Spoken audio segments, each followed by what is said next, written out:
Ijazah palsu dan matahari kembar.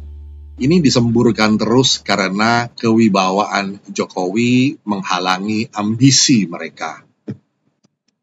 Isu ijazah palsu adalah jenis fitnah yang merepresentasikan upaya menghancurkan kredibilitas Jokowi. Kredibilitas Jokowi dipandang begitu berbahaya bagi mereka, apalagi melihat the lame duck theory tidak berlaku, plus tuntunan orisinal di Gang Sumber atau Kutai Utara itu yang sempit, di mana antrian rakyat jelata, juga tokoh politik dan bisnis yang tidak putus-putus berbaris dengan sopan di depan rumahnya. Isu matahari kembar adalah jenis fitnah yang merepresentasikan upaya memecah persekutuan dua kekuatan nasionalis, Jokowi dan Prabowo. Jokowi telah merangkul Prabowo, serta Prabowo yang akhirnya berhasil menggandeng Gibran sebagai wakilnya. Faktanya, paslon ini yang akhirnya dipilih oleh mayoritas rakyat. Iya, ini fakta yang tak terbantahkan.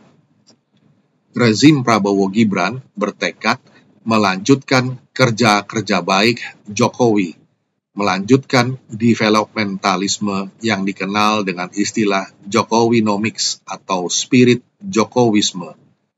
Dan ini sangat mengecewakan mereka yang berada di barisan sakit hati. Tapi kenyataannya Jokowi sangat didukung rakyat. Hasil-hasilnya dirasakan juga oleh masyarakat, terutama di lapisan bawah yang mayoritas. Secara ringkas dengan baik diutarakan oleh Siswono Yudo Husodo. Begini kata beliau, sekarang Pak Jokowi mencapai keberhasilan yang luar biasa. Harga minyak satu harga seluruh Indonesia.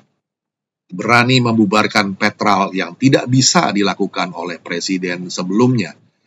Berani melarang hadirnya FPI, HTI, sesuatu yang juga tidak gampang dilakukan pada era sebelumnya. Mensyaratkan tambang-tambang harus smelter di sini, menguasai blok Rokan, blok Mahakam yang tadinya tidak bisa dilakukan oleh yang lain.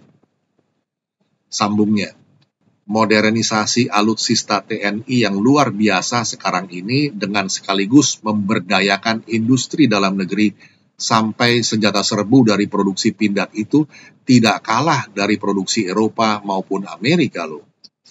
Dalam kondisi begitu, orang sedikit-sedikit nanya ke Pak Jokowi, menurut saya wajar.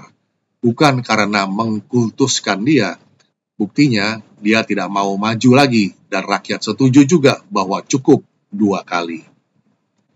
Singkat, padat, tapi cukup menjelaskan prestasi politik Jokowi selama 2 periode kepresidenannya.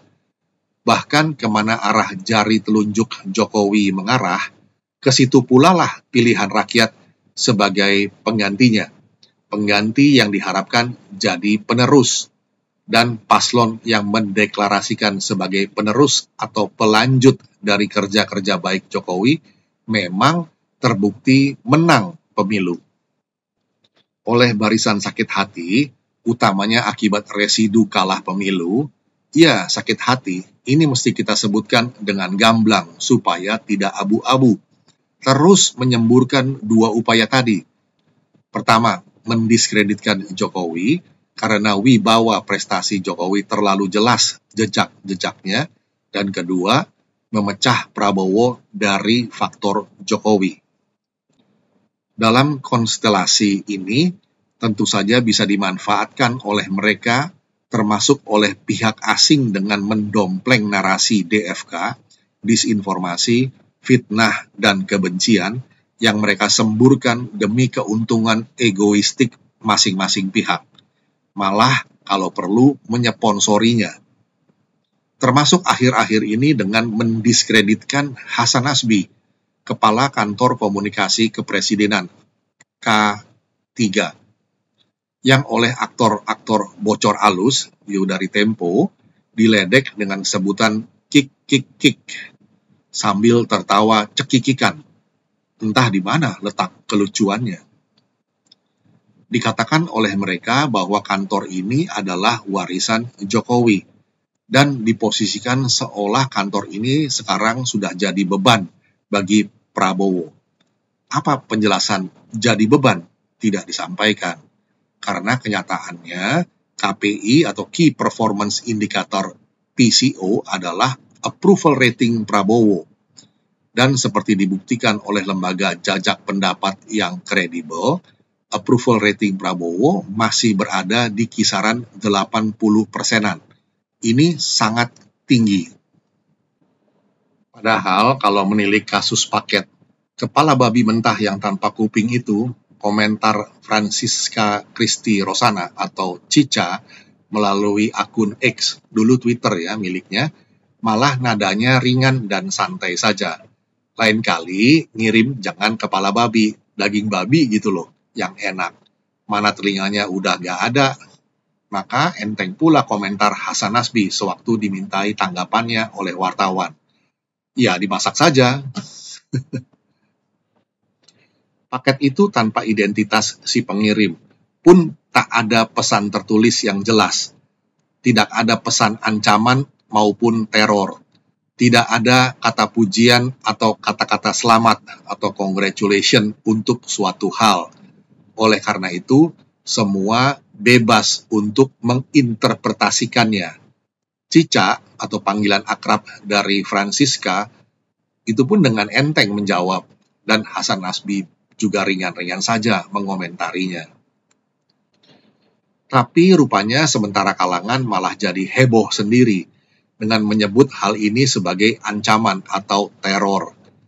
Ya bebas-bebas saja sih, boleh-boleh saja. Tapi tolong dijelaskan pula tentang ancaman kepada siapa dan teror dari siapa. Lah wong cicaknya sendiri sudah menanggapi dengan enteng karena kiriman paket kepala babi itu tidak jelas dari siapa dan pesannya apa. Dia bilang lain kali ngirim jangan kepala babi, daging babi gitu loh yang enak. Mana telinganya udah gak ada, kata Cica sendiri.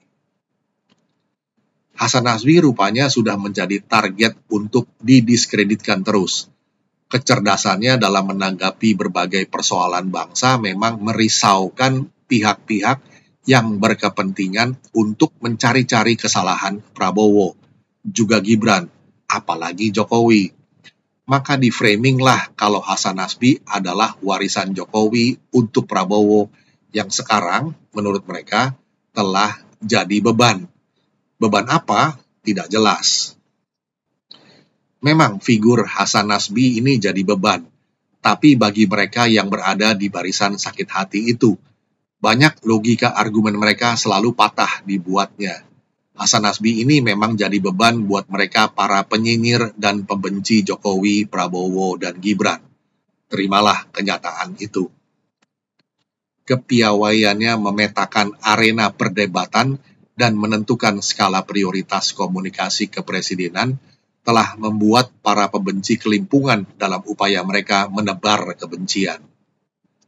Upaya mereka yang selalu membungkus informasinya dengan teknik penyesatan logika dan fitnah ala Joseph Goebbels, sang agitator andalan Hitler, selalu berhasil dipatahkan. Memang, Hasan Nasbi adalah beban berat bagi barisan sakit hati, maka harus disingkirkan, kalau perlu lewat operasi DFK yang bertubi-tubi. Sudahlah, pendeknya semua hal yang bisa dipakai untuk mendiskreditkan Jokowi berikut warisannya, termasuk KKK atau PCO, Presidential Communication Office, akan terus digoreng berulang-ulang sampai gosong. Supaya, sekali lagi, 1. Kewibawaan Jokowi runtuh, dan 2. Duet Jokowi-Prabowo retak. Kalau perlu, operasi politik jahat ini bisa sekaligus meruntuhkan Gibran dan Hasan Nasbi. Tapi kegundahan barisan sakit hati ini nampaknya masih akan terus berlangsung, seiring semakin seringnya Prabowo memuji Jokowi secara terbuka, dan semakin padatnya antrian rakyat jelata di Gang Sumber atau Kutai Utara itu ya, rumah Pak Jokowi. Tambah lagi sekarang oleh agen travel yang malah menjadikan wisata Jokowi sebagai menu kunjungan favorit ke kota Solo. Siapa tahu bisa selfie atau malah dikasih oleh-oleh oleh Jokowi atau oleh Ibu Iriana secara langsung. Foto ini bisa jadi top story di laman medsosnya masing-masing. Mengamati fenomena antrian di Gang Sumber ini memang menarik. Bahkan sebagian dari pendemo ijazah palsu pun yang berkunjung diterima oleh Jokowi. Mereka dikasih pengertian bahwa mereka tidak punya wewenang untuk memeriksa dan sebaliknya Jokowi pun sama sekali tidak wajib untuk menunjukkannya kepada mereka. Terkecuali hakim meminta dalam pengadilan untuk menunjukkan, maka Jokowi akan taat. Tapi sebagai orang yang berpendidikan, tentu bisa mencerna hal yang sederhana ini. Jokowi sudah 2 kali jadi wali kota Solo, sekali jadi gubernur Jakarta, 2 kali jadi presiden, dan pastilah semuanya melewati proses seleksi dan verifikasi yang ketat. Entah dulu di partainya, yaitu PDIP, dan kemudian di KPU, tambah lagi pihak UGM sendiri yang menjamin. Belum lagi cerita teman-teman seangkatan Jokowi memberi kesaksian. Apakah semua itu belum cukup? Secara hukum pun aturannya jelas. Siapa yang menuduh, maka dia yang mesti membuktikannya. Bukan pihak yang dituduh yang mesti kelimpungan menunjukkan bukti. Istilah hukumnya, barang siapa yang mendalilkan, maka dialah yang harus membuktikan. Tapi memang, ini semua bukanlah soalnya. Misi dari barisan sakit hati ini adalah pertama, untuk terus-menerus berupaya mendiskreditkan Jokowi, dan kedua, memisahkan Jokowi dari Prabowo. Ini suatu operasi politik, sebutlah operasi ijazah palsu dan operasi matahari kembar. Keretakan Jokowi Prabowo akan memberi celah bagi mereka untuk menyusup masuk, sehingga dengan demikian mereka bisa menggantikan peran Jokowi, berada kembali dalam lingkaran kekuasaan, yang bakal membuka kesempatan bagi mereka untuk mengamankan jarahannya selama ini dan membuka lahan jarahan yang baru. Banyaknya kasus korupsi besar yang terbongkar sekarang ini mengindikasikan operasi politik mereka masih gagal. Apakah mereka akan menghentikan operasi politiknya? Nampaknya tidak. Paling tidak, upaya DFK mereka ini bisa jadi bahan amunisi kampanye politik menjelang 2029 nanti. Bibit-bibit kebencian lewat fitnah akan terus dipelihara oleh para pembenci. Karena memang hanya sebatas ini yang mampu mereka cerna dan kerjakan. Haters gonna hates. Namanya juga haters.